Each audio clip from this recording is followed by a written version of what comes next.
This is The Top, where I interview entrepreneurs who are number one or number two in their industry in terms of revenue or customer base. You'll learn how much revenue they're making, what their marketing funnel looks like, and how many customers they have. I'm now at $20,000 per talk. 5 and 6 million. He's hell-bent on global domination. We just broke our 100,000 unit sold mark. And I'm your host, Nathan Latka. New episode, guys. This is episode 688. Be sure to tune in tomorrow morning as well. We've got Phil Nadal joining, who is Barbara Corcoran from Shark Tank. He is her business partner in VC, so he breaks down what Barbara Corcoran looks for in new deals. Heck, maybe he'll invest in your company. Good morning, everybody. My guest this morning is Joseph May. He's the founder of the Breton company. Now, he launched this company last year in 2016 by running a Kickstarter campaign for the modern day briefcase. Prior to the Breton company, he worked as an attorney at a couple of different law firms and director of operations and in-house counsel at a company called Freshly Picked. Joseph, are you ready to take us to the top? Yes. Okay, Yep. good. So tell us about this idea. So what were you doing at Freshly Picked, and why leave a cushy legal job to go in and start your own company? Well, the legal job, I guess they're cushy, but they're no fun. And so that's kind of, when I was at Freshly Picked, I just found that I really like to create products and be a part of the design process. And I had this idea for this backpack when I was traveling in Italy working, and it just kind of kept bouncing around my head. And I learned a little bit about Kickstarter, and the original intention was just to launch it in the morning. So I'd get up at 4:30 in the morning and work on designing this product and work on kind of starting this company. And then it kind of got to the point where it was just time for me. It was a great time for me to leave, and great time for, it was great for Freshly Picked for me to leave. It was great for me to leave. And so I was just like, well, try it. Let's go for it. And how old were you when you left? How old was I? 33. Okay, 33. And what salary did you give up at Freshly Picked?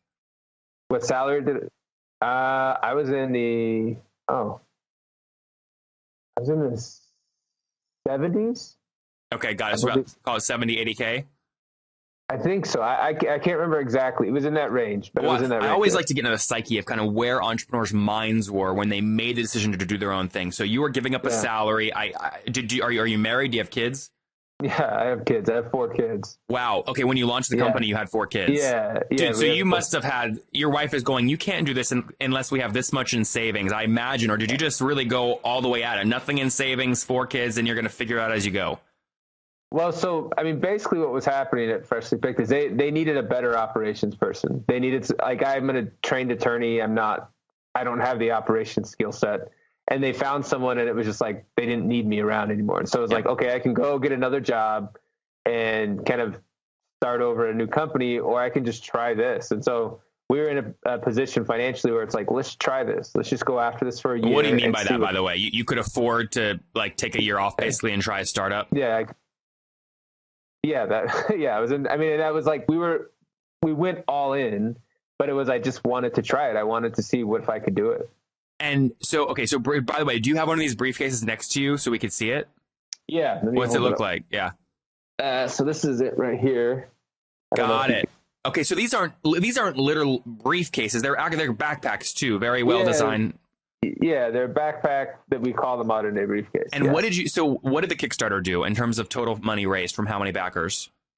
So just on Kickstarter, we did 240,000. If you count our Indiegogo campaign, we got to about 280. Why did you make the choice to launch on both?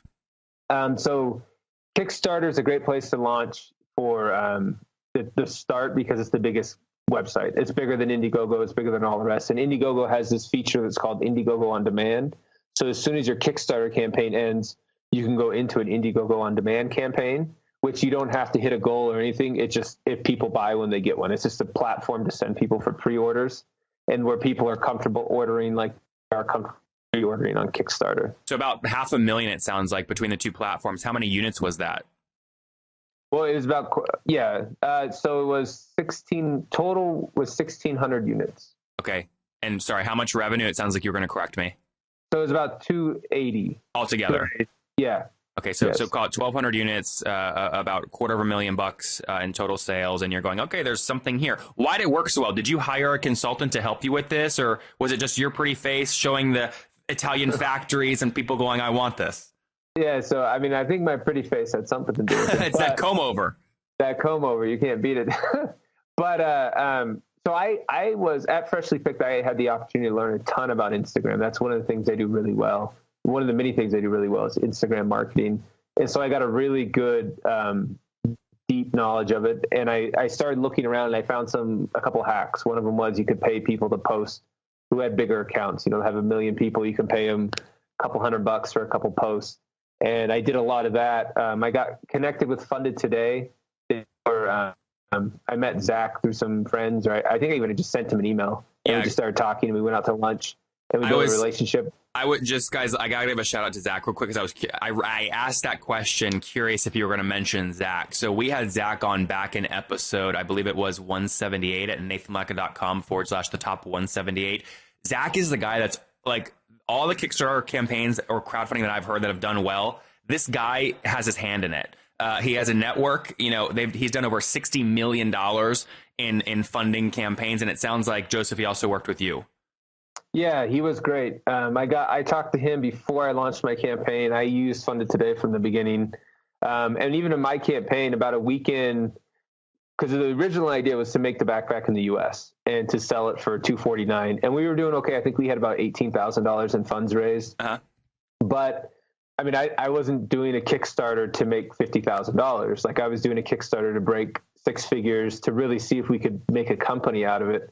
And I just very quickly started to realize, okay, this isn't going to work. We have to fix this up. And so we immediately, I have a lot of manufacturing contacts from my days at Freshly Picked, got a quote from somebody overseas, switched up the whole campaign. So it was going to be less expensive because we were going to make it overseas, even though, we were going to keep all the materials from the same people. And about a weekend, we changed the price of our campaign and said, okay, it's no longer made in the US. It's going to be made in Asia. And this is the new price point. And we kind of reset my campaign about 7 days in, and we're able to raise another $220,000. Got it.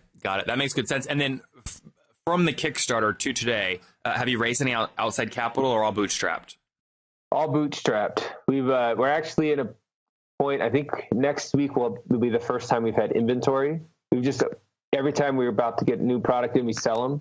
And so we're going to get inventory in next week, and then we have a little bit that we're getting, and then we'll have a bunch coming in June. So we're really kind of taking that leap now, finally. Or we're in a position where we're able to take that leap. But totally bootstrapped. Totally bootstrapped, yeah. Got it. So break us down, in 2016, what was total volume in terms of sales, including the Kickstarter and Indiegogo and crowdfunding? So we did about I had about 400,000 in revenue. And about how many units? Oh, shoot. Off the top of my head, about 1,900. 1,900 units. And what's your goal for 2016? Or 2017 goal? I don't know. Actually, our new goal is this year we're going to try to launch like 4 or 5 Kickstarters just to see like what we have, what our company is, how fast we can grow it, what type of customers we have. I mean, that's our goal, is just to kind of figure out what's going on. Yeah. And find out in a year by running a lot of Kickstarter campaigns whether or not like this is something to really pursue or something, that was a nice bridge to something else. Now, which one of these is your best seller? I'm on your products page right now. The blue backpack is our best. And is that the one modern day briefcase blue? Yeah, the blue modern day briefcase. Yeah, that's by far the best seller. Okay, and it goes for $199, right? Yep. Okay, so break us down. You're a supply chain kind of guy. So, I mean, what does this cost you to produce typically? So we come in about $65 to produce. We source. We could probably do it for $50 if we did cheaper leather, but we get our leather from Italy, from this really nice tannery who does like all the leather for like Christian Dior and Mont Blanc, all these really expensive companies. And these are some really good friends of mine that I built a good relationship with. And it's just, I mean, that's part of the reason I did it, is I wanted to have a really high quality bag that just looked better. The leather just continued to look better every year. And then what does it cost you in terms of marketing spend, et cetera, to sell one of these units? So we don't have a number up to this point, because it's been kind of, it's fluctuated, so much from the Kickstarter to off the Kickstarter. But I think we're about $20 to $30 right now. Like if we do a Facebook spend, and we usually get about $20 to $30 per bag. So is it fair to say at a $200 price point, you're spending $65 on cost of goods sold, so $135 is your gross margin, and then call another $30 there below the line, so you're profiting in terms of EBITDA of about $100 per bag? Is that accurate? I mean, that's not good. Yeah. I mean, that's probably. I mean, we're starting to hire people. We're starting to grow, so that number is shrinking, and it's changing. So yeah, but I mean, that's about right. Kind of a rough estimate. Yeah. Okay, and what is so tell us about one of this Instagram strategy. So name an influencer you paid, and how do you know how many sales you got from that Instagram post? So last year when we ran our campaign was right before Instagram really started messing with our algorithm and giving people more information. It was actually called dark traffic on Bitly. Like, we had a link in my Instagram profile, and anything that came through that, they called it dark traffic, which always made me chuckle. So we can't really pinpoint an exact influencer that drove a ton of traffic. I mean, I got on Little Hip Squeaks June and January. It's a mommy blogger brand. She posted and we sold 17 like within an hour. So I know that we can kind of correlate. Well, at least like maybe one or two didn't come from her, but like 7, we could tie at least 15 to her. And what'd you pay for that post? Oh, she's a friend of mine. I actually helped her out with a legal matter previously, and so she just helped me out. So, yeah. Yeah. Well, what do you like? Let's say you spend $500 to get an Instagram post. What do you expect in terms of sales from that? So there's two things. I mean, I would expect to get probably 5 sales, but then there's also, I call it the long tail sale, because you get a lot of people who end up following you on Instagram. We have 40,000 followers now. We got 40,000 followers in 1 year. And what ends up happening is you overwhelm these people with awesomeness every day. And then 2 months later, they say, okay, now I'm going to finally buy one. I've been following you for 2 months. I'm going to buy one now. I just can't get enough of this bag. Yep. And so it's hard to actually, I think it's hard to calculate the exact return, because you start getting these long tail returns as you get people to follow you on Instagram and interact with you and engage, and you keep showing them the bag and different awesome things about the bag. And then at some point they say, okay, I'm going to buy it now, or you have them in stock, I'm going to buy them, or, you kind of break them down, I guess, over time. Are you handling the Instagram strategy all yourself, or have you hired a firm to kind of help you scale this, find influencers, make your own posts, etc.? So up until now, I had someone help me in the fall when we actually ran another campaign last December for another bag, and he kind of helped me through that, and he's moved on to a different job. Right now I'm doing it on my own, and I'd say about 90% of it I've done on my own. Okay. So got it. Very good. What other growth strategies are you using to make these sales? Trying to get people on our email list. Our main goal right now of all marketing and all pushing, our brand out there is to make people aware and to aggregate their information, whether we aggregate them on Instagram or aggregate them on an email list. And then we try to work them through the funnel to get a conversion on them. And so I think rather than trying to sell them right away, it's let's get their information. Let's get them in a funnel where we can tell them about the bag, tell them about our story, give them a little bit more emotion behind the bag, and understand why the backpack is actually worth $199. Yeah, I'm actually about to buy. This guy has been my go-to, my Swiss backpack, because I could wear it to a board meeting, or I can wear it when I'm on the beach in Bondi in Australia, right, with getting sand on it. The problem is I've used it so much, the bottom has literally worn away from rubbing against my ass, and it's about to break here on the bottom. So I'm in the market for a new backpack, and these are actually very interesting. Are they weatherproof? If I put my computer in there and I get rained on, is it going to get wet? So they're made of wax. They're made with waxed cotton, which isn't exactly waterproof, but it's like water resistant, and so it'll protect your stuff to a point. Obviously, if you're in Asia or in Seattle and you're in one of those massive monsoon rainstorms, you want to get a rain cover, and we sell those, or we sold them in our Kickstarter, and we'll probably put them up on our website again at some point. But I mean, it's more, I mean, you're looking more for the look, like anytime you're buying a nicer looking bag. And I mean, the wax cotton will age with you. It'll age just like leather, where it starts to kind of take on the marks and really just starts to look good. I mean, this bag I showed you right here, this is over a year old, and I've really hammered this bag, and it looks almost brand new. It doesn't look beat up. Yeah. So I mean, the leather has a couple marks on the bottom, but yeah. So I mean, they're really made to last like 10 years. What's your team size to date? So right now there are 2 of us, like 2.5, because I work with some couple different contractors outside. We use a fulfillment house. We don't ship our own stuff just to keep things simpler. If I offered you 20 grand for 10% of the company, would you take it? No. What would you do with extra capital? And if you had a value for it, what would you give up? I mean, the extra capital we'd use for inventory. That'd be the number one thing we'd use to get more inventory in, and to use to sell the inventory. What percentage? I don't even know. I mean, I had a friend who was actually trying to invest a month ago, and what I told him is I said, I don't know what we're really doing 100%. So to take money from you would be dishonest, and I think it would also kind of give us a false sense of security by saying, oh, we have like an extra $100,000 and we had to give up only 20% of our company, but it's like we didn't really earn that $120,000 at this point, and we don't really know exactly how we're going to use it. So that's one of the reasons we're going to try out all these different products and really just see how far we can take what we're doing. So you wouldn't sell any portion of the business? I don't think so. And mainly just because I don't know exactly what we're doing. If I told you I wouldn't buy a bag, so I have a huge Instagram following. I've got about 5 million people across all the accounts that I own. Their travel accounts, their fashion accounts, their my account.